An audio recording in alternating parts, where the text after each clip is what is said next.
Baik. Di antara ucapan yang indah di dalam pembahasan ini adalah ucapan Marwan bin Muhammad At-Tatiri Ad-Dimashqi rahimahullahu ta'ala, dari ulama Malikiyah. Ini ucapan beliau disebutkan oleh Al-Qadhi Iyad di dalam tertib Al-Madarik. Kata beliau, thalathatun la yu'tamanun. Ada 3 orang tidak boleh dipercaya. Tidak boleh dipercaya. Yang pertama, as-sufi, seorang sufi. Iya. Karena orang sufi itu kalau dia cerita, itu tidak tahu dari mana sumbernya. Iya. Sebab bisa saja dia bercerita, oh saya melihat di dalam mimpiku begitu. Dan kadang dia berkata, hatiku bercerita akan hal itu dari Allah Subhanahu wa taala, dari Rabbku. Iya. Jelas ya?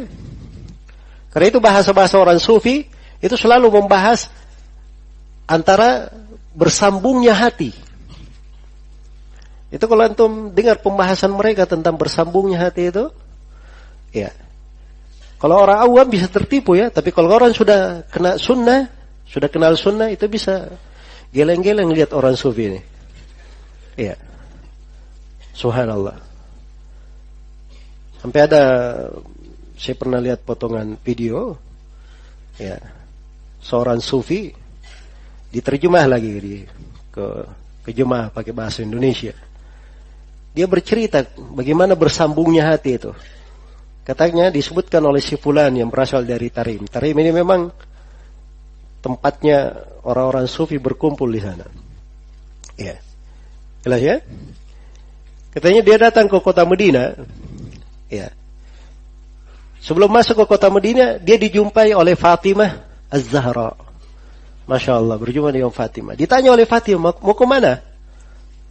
Ya. Kata orang ini, saya mau masuk berjumpa Nabi Sallallahu Alaihi Wasallam. Kata Fatimah, enggak, Nabi tidak ada di Medina.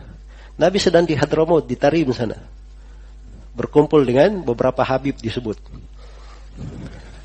Ya. Jadi seperti itu, sampai khurafat sesuatu yang tidak masuk akal. Ya, sama sekali. Jelas ya? Karena tahu dari mana sumbernya.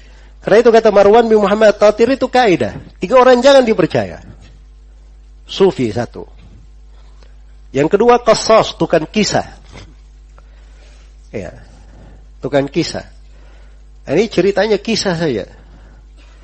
Jelas ya? Dan menjadi ciri dakwanya kisah di mana-mana. Tapi tukang kisah sekarang ini beraneka ragam ya. Ada tukang kisah model masa dahulu, ada tukang kisah sekarang moderat. Ya. Dan ada tukang kisah dia mirip-mirip salafi sedikit, tukang kisah. Jelas ya? Jadi kerjanya di mana-mana ceramah kisah. Betul kisah sahabat dan seterusnya. Tapi ini mana fikih yang membedakan dia sebagai ahli sunnah, dai sunnah dan dai bidah? Orang yang mengajak kepada sunnah itu akan kelihatan nanti apa yang dia serukan. Kayaknya saya beri 10 kaidah supaya seorang melihat seorang dai ini dia di atas sunnah atau tidak. Iya. Dengan apa yang dia lakukan. Jadi kalau semuanya mengajak kepada kebaikan, zahirnya bagus dan seterusnya, ya kita juga mengharap kebaikan untuk semuanya. Jelas ya? Tapi harus dibedakan. Itulah cara beragama. Karena itu para ulama memberikan rincian. Jangan ambil dari si fulan. Ini tidak boleh dibelajari darinya. Marwan Muhammad Tatiri 3 orang tidak boleh dipercaya. Sufi, yang kedua apa? Tukang kisah. Dan yang ketiga, mubtadi yaruddu alal mubtadi. Seorang ahlul bidah, dia membantah ahlul bidah yang lain. Iya. Jadi jangan karena dia membantah ahlul bidah, oh berarti dia ini bagus nih, di atas sunnah ini orang. Jelas ya? Seperti sekarang misalnya kesesatan Syiah. Ya alhamdulillah banyak orang ya terhadap kesesatan Syiah itu anti Syiah. Karena memang Syiah ini kesesatannya dari kesesatan yang apa? Jelas dan terang untuk kebanyakan orang. Walaupun ada juga orang-orang yang titelnya doktor dan sebagainya, tetapi menganggap Syiah itu apa? Tidak sesat, ikut tersesat bersama Syiah. Ya. Kenapa ikut tersesat? Sebab tidak ada seorang ulama pun yang mendahuluinya. Ulama-ulama Islam yang sudah ada sebelumnya, sebut saja siapa nama ulama. Dari Imam 4. Ya. Imam Al-Bukhari, Imam Muslim. Ya. Siapa saja dari para imam terdahulu, kalau diketemukan ucapan tentang Syiah, pasti dia mencela Syiah. Tidak ada yang memuji. Jelas ya? Jadi kalau ada yang memuji orang Syiah di masa sekarang, ya, maka ini orang yang menyelisih jalannya para ulama. Jelas ya? Jadi yang ketiga, seorang ahlul bidah membantah ahlul bidah yang lain. Itu jangan tertipu. Ya.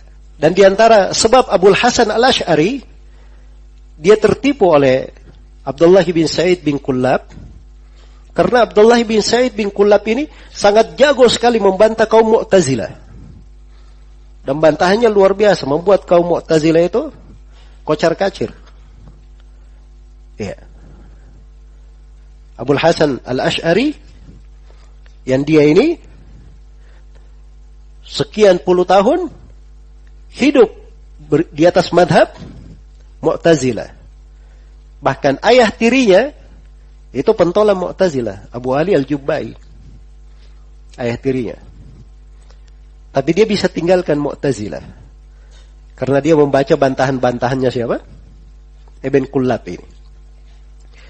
Abdullah bin Sa'id bin Kullab inilah firqah, golongan yang menyimpan di pembahasan nama-nama dan sifat yang disebut dengan nama kelompok Al-Kullabiyah. Jelas ya? Kelompok Al-Kullabiyah. Baik. Jadi dia tertipu dengan Abdullah bin Sa'id bin Kullab. Akhirnya dia pun jatuh di dalam pemahaman Kullabiyah.